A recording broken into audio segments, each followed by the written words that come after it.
Good morning and welcome to Sunday Morning Musings with Fuzzy. This morning's musing is going to be a little bit different than what you're used to, probably. It's not going to be necessarily a sermon or sermonette. It's not really going to be musings. It's going to be more educational, but I feel like it's needed. I shared this in a post this week, my thought of the day, that I really felt like I needed to do something a little bit more educational on how you really, we're going to call this, how do you show your loved ones you love them even after you're dead? And I know that may sound a little morbid, but the fact is that I've been doing this long enough to know that some of the biggest heartaches, some of the biggest issues, some of the biggest hurts that I ever watched families go through was when they got ready to bury mom or dad or daughter or son or a loved one of any type, and they didn't know their wishes, or their wishes were misunderstood, or one sibling believed their wishes were one way and another sibling believed their wishes were another way. And quite frankly, in the 7 years that I worked at the hospice house, with at least one, normally sometimes two and three people dying per day, I saw that quite often. Even saw to the place where people were in from out of town. Mama was um, unresponsive, laying in a bed dying, and the family had her jewelry out on the table in the common area, distributing it to people because they didn't know where Mama wanted to go. And so I thought today that I would spend just a little bit of time helping you help your loved ones. Because in my opinion, having all that stuff in order, no matter what age you are, will help you and it will help them long after you're dead. The initial factor is it will help them get through that grief process without having to worry about stuff that wasn't done, not having to worry about what you wanted and what you didn't want, because they'll know already. And so just a fairly simple way to do that. I'm going to go down the list. I am going to kind of put out a waiver there. I am not an attorney. I am not a doctor. I'm not a psychologist. I'm not a trained funeral director. I am a chaplain, pastor, minister, who's been involved in the ministry since 1992. And I've seen lots and lots of bad things happen to families that weren't prepared. And so I want to help you prepare. I want to, if that's kind of selfish, I suppose, but I want to leave some sort of legacy. And if I put this on Facebook, if I post it and all of you share it, then we can get it out to the multitudes. We can get it out to the people who really need to see it, need to watch it, need to use it, and need to prepare. So I'm going to start with, why would you want to plan ahead? As I just told you, one of the worst things is having somebody go through your belongings while you're laying in a hospital bed and not able to talk back with them and tell them where everything went. The second thing is that if you don't have that planned and your loved ones are having to worry about what exactly you wanted, then they're not going to be able to grieve. They're going to be worried about getting it right. And if you have it all done ahead of time and know exactly what you want and tell them what you want, in writing or otherwise, then you're lots better off. My suggestion is that you do everything in writing, and that way it's not uh, this son or daughter thinks you want this thing, and that other son or daughter thinks you want another thing, and then they're arguing about that. So in writing, and preferably notarized and recorded. And we're going to talk a little bit about that in just a minute. So the other thing is that, and especially I believe that we need to think about this early in our young careers, young parents. My wife and I had a will done very early in our um, career as working parents, but also as parents of young children. We had that will updated multiple times over the years just because it wasn't applicable anymore once our children were moved out of the house and had their own families. But we had things in place that even our will had people who would take care of our children if something happened to us. Because this is what will happen. Yeah, I say sometimes it'll happen. And the last thing you want is for this to happen to your children. Say that you go out for a night out, just going to go out to eat, and somebody's watching your children. No matter what age, somebody's babysitting their children. And you have an accident and both of you are killed. Do you have set in place who's going to take care of your children? Because if you don't, and you don't have anybody that'll step up right away, those children will go into foster care. And they may or may not be raised by somebody you really care about or really would want to raise your children. So I suggest is talk around to people you love, siblings, family members, and find out who would be willing to raise your children in the off case that something would happen to you, and get that in writing, preferably in your will. And then also have something in place that'll help, an insurance policy that would help offset the cost for raising those children. I tell many people when they ask me about how much insurance you have, now this is my opinion again, I'm not a financial advisor either, but my opinion is that every person ought to have at least enough insurance to pay off your house and your vehicles, and 1 year's salary. That's how much. And you can buy a term life insurance policy fairly reasonable. And yeah, a term life insurance policy doesn't build up like a whole life policy does. But quite frankly, you can buy a term life insurance policy that's got a lockout date. Like when we were in our 40s, early 40s, Joyce and I bought a 25-year term life insurance policy. It was very reasonable. Now it ran out when we were 65, but that's okay because I don't need that after I'm 65. I don't have to raise any kids anymore, and we don't need that extra money coming in. So that's okay. So look into that. What would it cost? What will it cost? Because now in today's world, both parents are usually working. And so if your spouse dies and you're the male, who's going to take care of your kids while you're working? If your uh, if the woman dies, who's going to take care of the kids when you're working?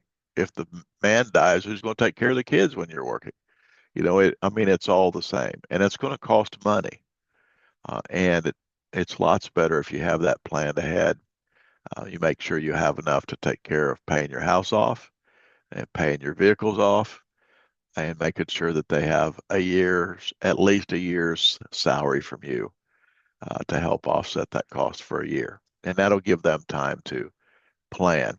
We tell everybody they should make a big decision for at least a year. And so that'll give them time to go through that grief process without having to worry about financial problems.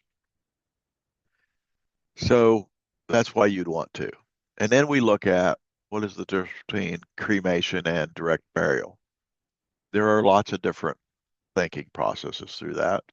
Lots of people are still in the old school that you need to be buried in a casket with a vault, and needs to be a nice casket because that's what you would do to honor that person that died.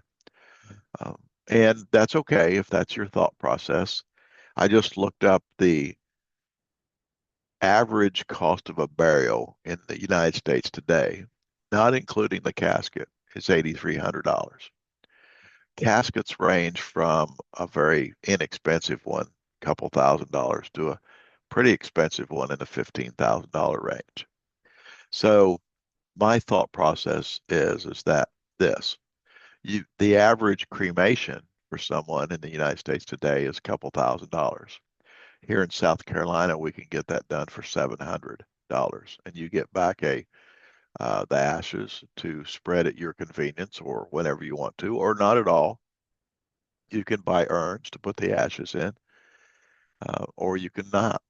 Doesn't matter one way or the other. And so what I look at is this. This is my thought process behind this. And again, I'm not any financial advisor and I'm not any psychiatrist, psychologist. I'm just a guy that's been a chaplain for many years and watched all this. My wife and I have a pre-planned, paid for already cremation for us. We've had it in place for 30 years probably now. And the reason we did that is because we knew there would be a chance that all of our family would be scattered all over everywhere. And would they really come back to visit the graveside of somebody that was buried in Indiana when they lived in South Carolina or someplace else? Would that be practical? And if I was going to make sure that I wanted to help them financially or help the grandkids financially, would I spend $8,300 plus the casket? So maybe 15 grand versus $700. And would it be better for me to take that money and use it to give to them for them to use or the grandkids to use so that they would be better off from me passing away rather than them have to watch that money go out to somebody we probably didn't even know or didn't. I mean, it would go into a burial vault, a casket. We would go into the ground, a monument for what? And now that's my opinion. And if your opinion is different than that, then that's okay. I'm just saying that's my opinion is I wanted that money to go to my kids and grandkids rather than uh, to put me in a hole in the ground. And my wife, Joyce, feels the same way. So cremation versus casket, and you need a full burial, and you need to figure out what that looks like ahead of time. So where that runs us into what do we have in place? All of our vehicles, all of our real estate, all of our houses or our property need to be in both of the spouse's names. Now, what you can do too is that as you get older, and if you want to, you can change all those things over to have a secondary name on them, somebody you trust as a power of attorney, or you can list a power of attorney to take care of your financial needs when you're not able to anymore. Just think about this. If you're in a coma or you're unresponsive, laying in a hospital bed or in a hospice house or a nursing home, and you're not able to figure out what to do financially, this person would have the ability to do that for you. And that could be anybody. You can list anybody as your financial power of attorney. And you should have also a power of attorney, a healthcare power of attorney. And that person decides what's done for you in your healthcare. What I suggest and what Joyce and I have both done is we put a power of attorney and healthcare power of attorney and a last will and testament all together in one package. Most places, most good attorneys can do that for less than $3,000. I put all that package together. Keep in mind, in a lot of states and counties, those need to be recorded at the recorder's office in order to make sure that they're legal and valid. Because now in today's world, just a notarized copy doesn't always hold water in a court of law. What that will do is if you have a power attorney and you have all your last will and testament put together, you have everything in line so that your estate or your assets or all that stuff will slide over to that power of attorney or slide over to whoever you have on that title or on that deed will slide over to them, then there's no probate. Uh, most wills you can get done in 6 to 9 months if it's all put together correctly. and it will cost you a lot less money to do that. It will cost your family a lot less money to do that. If you don't, sometimes probate takes a couple years in some states and some counties. And so uh, you're thinking ahead and you're planning ahead saves your family lots and lots of heartache, lots and lots of money, and saves them usually about a year and a half in court litigation and other things. Now, in that power of attorney and healthcare power of attorney and your will, you need to specify exactly what you want. Do you want do not resuscitate? Do you want life-saving measures at all costs, no matter what age you are? Or do you want to just go be with the Heavenly Father if you believe in that? Do you want to just go be with them? And do you want your healthcare representative to just uh, do comfort measures only? In my opinion, that's best case scenario. If the doctor says that I don't have very long to live, or I'm comatose, or I'm not able to think or rationalize on my own, then I want somebody to say, just make him comfortable until he's gone. And that's what I want. I don't want somebody repairing my hip when I've already got dementia so bad I don't remember who I am. Just put me in a bed, medicate me so I'm comfortable, and let me go. That's how I feel. And that's my personal opinion. And many others might feel different, and that's okay too. Something to think about that. Now, what lots of people don't understand about power of attorney, and I want to make this clear. I believe, again, I'm not an attorney. You can talk to an attorney about this. But in most cases, if not all cases, the minute you take your last breath, the power of attorney goes away. Whoever was your power of attorney cannot take legal action after that.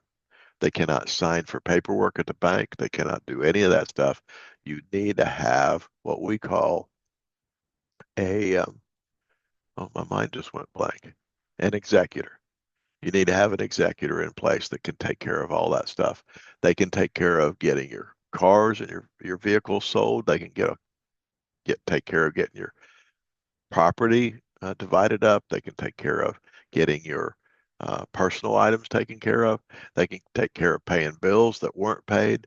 They can take care of all distribution, but that executor needs to be set up in your will to begin with so that there's no question about that, who that is, because the power of attorney goes away the minute you take your last breath. And then the power of attorney thinks that they can take care of everything after that, and they cannot. It is a legal issue. The power of attorney goes away at death. So I think I've talked about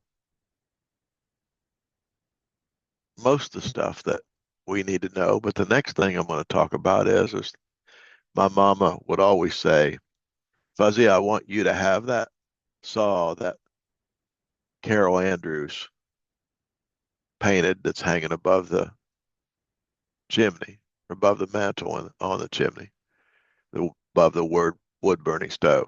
I said, well, that's all wonderful and great, Mama. Just put that in writing because now you've only told me, and I got a brother and a sister, so you're going to have to write that down. And so I would suggest that you go through and you systematically make a list of all the things that you know for sure you want to go somewhere specific. Because there are some things that people want to go somewhere specific. Many times jewelry that they want their grandkids to have. Many times, like me, I got some special guns that were my great grandfather's, and I have a specific place I'd like for them to go. There are other things that we know want to go a special place or not. My wife and I, Joyce, decided that we wanted 10% of our entire estate to go to a charity of our choice. And so we set that up so that on our death, each son is to take 5% of our inheritance, of their inheritance, and they're to give that to a charity of our choice so that we know for sure on our death that 10% of that the 10% of our assets will go to charity. And we know 100% that that'll happen because it's in our will. It's specified that that's what has to happen. So that has to happen. We also know that there are now in the world of banking and other things, there are lots and lots of stuff that's online.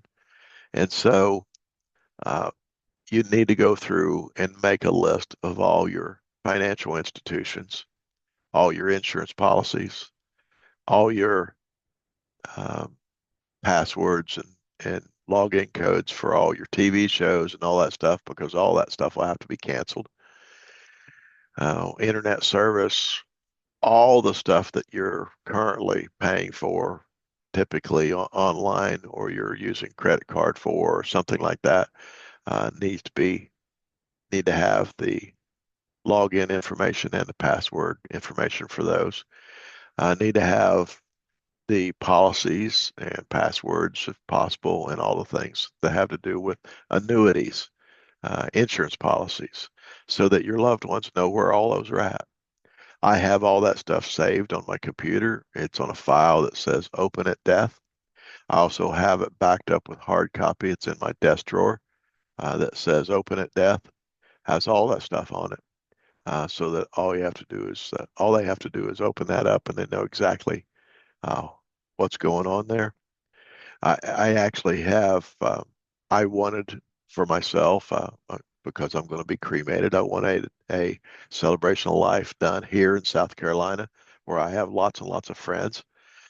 And I wanted one done back in Indiana where still have lots and lots of friends. I have a person in place in Indiana that will take care of that. And I have a person in place here in South Carolina that will take care of that. But I also have a video, just much like this video I'm doing this morning, that's about 10 minutes long, where I get to talk about me and what I believe in, and talk about who I'm proud of and what my thought process is in this thing called life. And so, like Joyce says, she said for a long time, I got to be in charge one last time. And I laugh, and lots of other people laugh when I say this, but this is the truth. The video starts out, well, I guess if you're watching this, I'm dead. And that's the truth.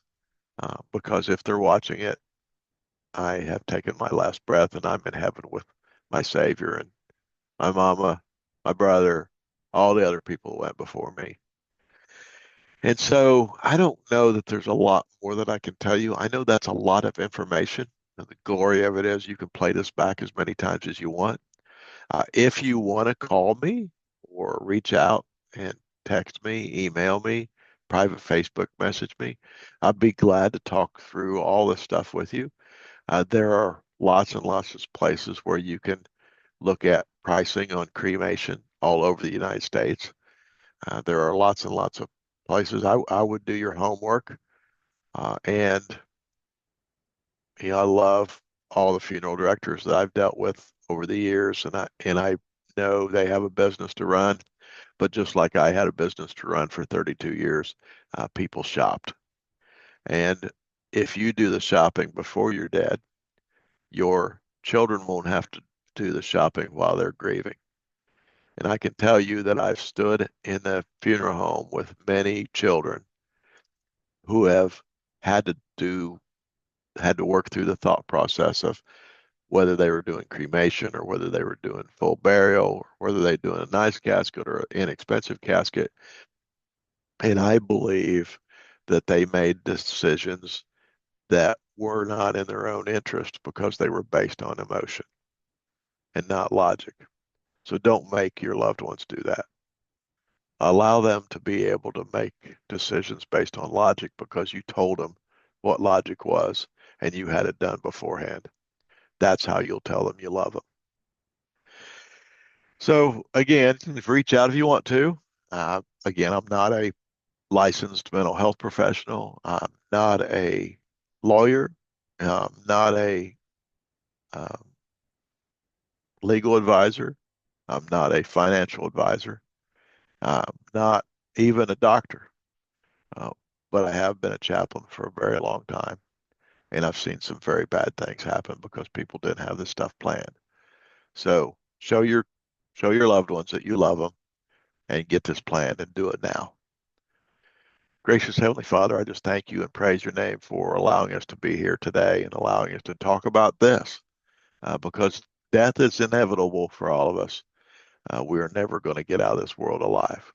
And I ask you, dear Father, to be with each person as they think through all of this and they take this advice. And I ask you, dear Father, to do that in your Son's name. Amen.